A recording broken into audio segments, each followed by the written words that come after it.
gonna try to make this video so short because we only have a couple things to do in SearchResults.js, so we're gonna just hop right into it.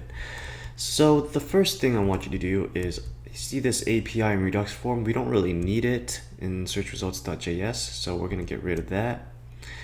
And the next thing we're gonna do, we're gonna add something else into this modal info visible. We're gonna add modal message visible to see if we can show or allow the users to message other people.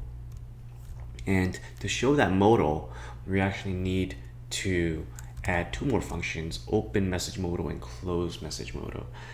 And that is because, like the info modal where we show a button to open up a pop-up to allow the user to see more information, this open message modal does the same thing. It opens up a pop-up with a field that allows us to send the user a message. The next thing I want you to do is this display message button. It was open info modal, but that's not right, so we have to change it to open message modal now. And we're gonna add in the modals. So these modals will open up that form that allow us to, or allow the user to message a user that they're interested in.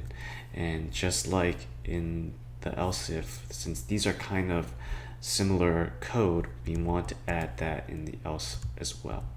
So that's it for today's video. It's really short, so I hope you like that video because it's probably gonna be the shortest video I'm ever gonna do. But at any rate, please rate, comment, subscribe, join that mailing list if you haven't already, and I'll see you guys again next time.